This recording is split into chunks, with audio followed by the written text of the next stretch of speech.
Welcome back everyone. Welcome to Civil Services Study practice set number 34 है। ये test series UPPCS 24 के लिए चल रही है और हम इसमें 6 क्लास की हिस्ट्री की NCERT कवर कर रहे हैं। नेक्स्ट टॉपिक है क्या, कब, कहाँ और कैसे। तो चलिए स्टार्ट करते हैं, उसी के आगे से कंटिन्यू करेंगे जहाँ तक हो गया था और इस टेस्ट के बाद 6 क्लास की NCERT ख़त्म हो जाएगी, ठीक है, और 7th क्लास पे आ जाएंगे। चलिए, तो क्वेश्चन नंबर 1 है, गेहूं और जौ की फसलों के संदर्भ में निम्नलिखित कथनों पर विचार करेंगे। मनुष्यों द्वारा सबसे पहले इन्हीं फसलों को उपजाने की शुरुआत की गई। इन फसलों को उपजाने का जो क्षेत्र है वो हिमालय और विंध्य की पहाड़ियाँ थीं। कौन सा करेक्ट होगा?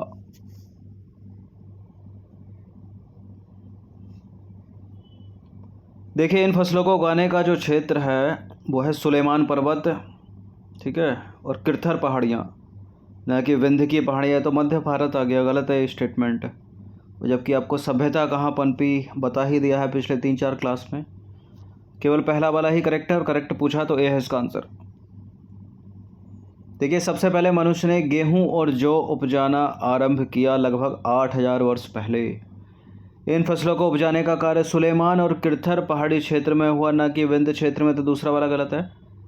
किरथर पहाड़ी की बात करें तो किरथर पहाड़ी सिंध तथा बलूचिस्तान में झालावान क्षेत्र की सीमाओं पर स्थित एक पर्वत श्रेणी है। और सुलेमान की बात करें तो सुलेमान पर्वत दक्षिण पूर्वी अफगानिस्तान और पश्चिमी पाकिस्तान के बलूचिस्तान प्रांत के उत्तर भाग में स्थित एक प्रमुख पर्वत श्रृंखला है। देखिए, गेहूं और जौ उपजाने के जो प्राचीनतम साक्ष्य हैं वो मेहरगढ़ बलूचिस्तान से प्राप्त होते हैं, यानी वर्तमान पाकिस्तान। नवीनतम तथ्यों के अनुसार चावल उपजाने के प्राचीनतम साक्ष्य संत कबीर नगर के लहुरा देव से पाए गए हैं। ये साक्ष्य लगभग 9000 से 8000 वर्ष पूर्व के हैं। सामान्यतः कृषि का विकास गारो तथा मध्य भारत के विंध्य पहाड़ी क्षेत्रों में हुआ था। ये नंबर इस पर कॉल या व्हाट्सएप करके आप फुल टेस्ट सीरीज प्राप्त कर सकते हैं UPPCS की।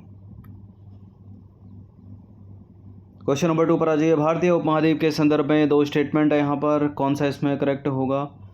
आरंभिक नगरों का विकास सिंधु तथा इसकी सहायक नदियों के किनारे हुआ। गंगा व इसकी सहायक नदियों के किनारे नगरों का विकास लगभग 5000 वर्ष पूर्व हुआ।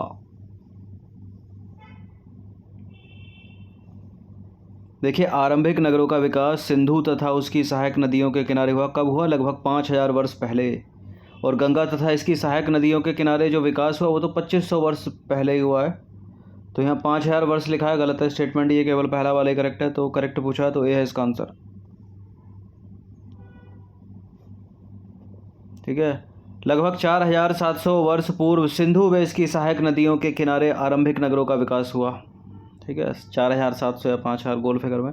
और इन्हीं नगरों में विकसित सभ्यता कहलाई सिंधु घाटी की सभ्यता या हड़प्पा सभ्यता। गंगा व इसकी सहायक नदियों के किनारे नगरों का विकास तो लगभग 2500 वर्ष पूर्व हुआ, यानी सिंधु नदी के किनारे सभ्यता पहले विकसित हुई। तो दूसरा वाला गलत है। वो जो फिगर है वो सिंधु और उसकी सहायक नदियों के बारे में, ना कि गंगा और उसकी सहायक।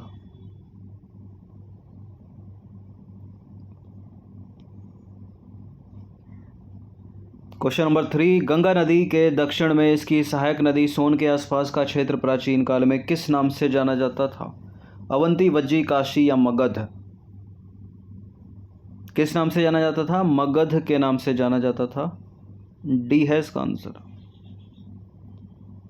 देखिए, सोन नदी के आसपास का क्षेत्र प्राचीन काल में मगध कहलाता था और मगध प्राचीन काल का पहला बड़ा राज्य था। इसके शासक बहुत शक्तिशाली थे, उन्होंने एक विशाल राज्य स्थापित किया था। क्वेश्चन नंबर 4 पर आ जाइए। भारत देश के नाम के संदर्भ में निम्नलिखित में से कौन सा कथन सही है? लगभग 2500 वर्ष पूर्व उत्तर पश्चिम की ओर से आने वाले ईरानियों और यूनानियों ने सिंध को हिंदोस अथवा इंदोस तथा इस नदी के पूर्व में स्थित भूमि प्रदेश को कहा इंडिया। दूसरा स्टेटमेंट है, भारत नाम का प्रयोग उत्तर पश्चिम में रहने वाले लोगों के एक समूह के लिए किया जाता था। इस समूह का उल्लेख संस्कृत भाषा की आरंभिक कृति ऋग्वेद में भी मिलता है। नीचे दिए गए कूट की सहायता से कौन सा इसमें सही होगा बताना है। बिल्कुल ये करेक्ट है, दोनों के दोनों स्टेटमेंट। सी है इसका आंसर। यूपीएससी सिविल सेवा करती है ऐसे पावरफुल स्टेटमेंट वाले प्रश्नों को,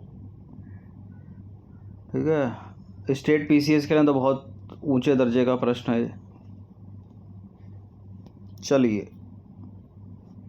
तो दोनों के दोनों स्टेटमेंट हैं ये। उत्तर पश्चिम की ओर से आने वाले ईरानियों और यूनानियों ने सिंधु को इंदोस अथवा हिंदोस कहा। उन्होंने इस नदी के पूर्व में स्थित भूमि को इंडिया कहा और भारत नाम का प्रयोग उत्तर पश्चिम में रहने वाले लोगों के एक समूह के लिए किया जाता था। इस समूह का उल्लेख ऋग्वेद में मिलता है। ऋग्वेद संस्कृत की आरंभिक कृति है जो लगभग 3500 वर्ष पुरानी है और बाद में इसी भारत समूह के नाम का प्रयोग देश के लिए होने लगा, भारत।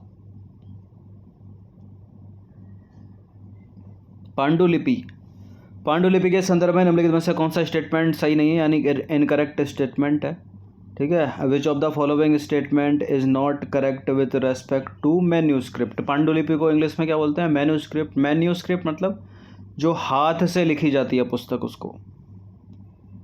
तो 4 स्टेटमेंट एक पक्का गलत होगा इसमें। अतीत में हाथ से लिखी गई पुस्तक पांडुलिपि कहलाती थी, ठीक है, तो करेक्ट ही हो गया है। तो अंग्रेजी में पांडुलिपि के लिए मैन्यूस्क्रिप्ट शब्द का प्रयोग होता है जो लैटिन भाषा के शब्द मेनू से लिया गया है जिसका अर्थ है हाथ। पांडुलिपियाँ ताड़ के पत्तों को काटकर अथवा हिमालय क्षेत्र में उगने वाले भोज नामक पेड़ की छाल से विशेष तरीके से तैयार भोजपत्र पर लिखी जाती थीं। और पांडुलिपियाँ केवल मंदिरों और विहारों में प्राप्त होती हैं जो केवल संस्कृत भाषा में लिखी गई हैं। क्यों प्राकृत में नहीं है क्या? और कहीं और से प्राप्त नहीं हो सकती क्या? ये केवल किंतु परंतु वाले जो स्टेटमेंट अधिकतर गलती करते हैं। ऐसा नहीं है हमेशा ही होंगे गलत, यहाँ गलत है ये, तो डी है इसका आंसर।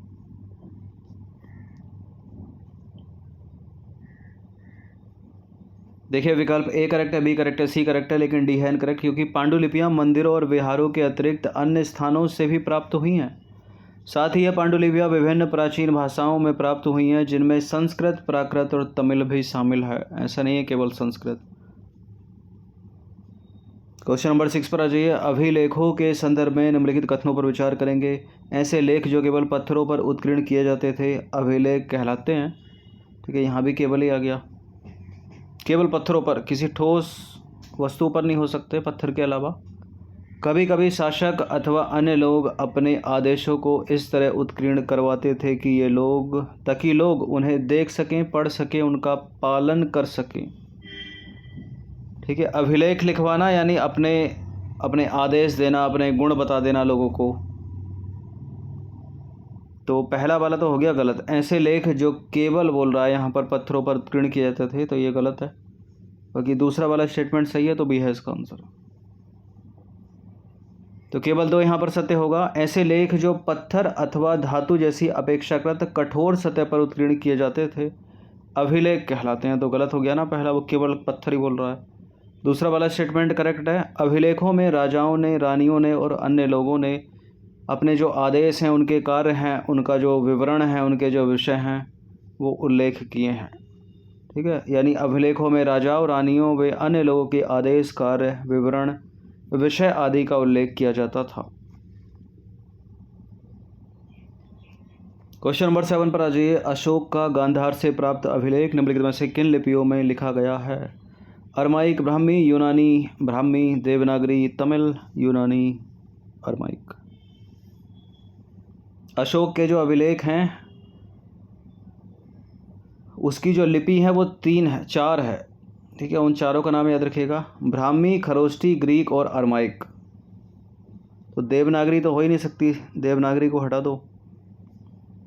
ये पूछना गांधार से जो प्राप्त है वो अभिलेख, वो यूनानी और अरमाइक में, यूनानी यानी ग्रीक में और अरमाइक डी। देखिए, अशोक का जो गांधार अभिलेख है वो इस क्षेत्र में प्रयुक्त होने वाली यूनानी तथा अरमाइक नामक 2 भिन्न लिपियों तथा भाषाओं में लिखा गया। क्वेश्चन नंबर 8 ये कथन कारण वाला प्रश्न है और 3 से 4 प्रश्न या 2 से 3 प्रश्न पूछे जाते हैं एग्जाम में, पीसीएस में ही पूछे जाते हैं, और में भी। निम्नलिखित कथनों पर विचार करेंगे। कथन क्या कह रहा है? कथन कह रहा है कि ईसा मसीह के जन्म के पूर्व की सभी तिथियां ईसा पूर्व के रूप में जानी जाती हैं। कारण क्या है इसका? क्यों जानी जाती हैं? वर्ष की गणना ईसाई धर्म प्रवर्तक ईसा मसीह के जन्म की तिथि से की जाती है। कौन सा करेक्ट होगा इसमें? यदि ये दोनों सत्य हैं और स्पष्टीकरण भी कर रहा है तो ए आंसर है। यदि ये दोनों सत्य हैं, स्पष्टीकरण नहीं कर रहा है तो बी आंसर है।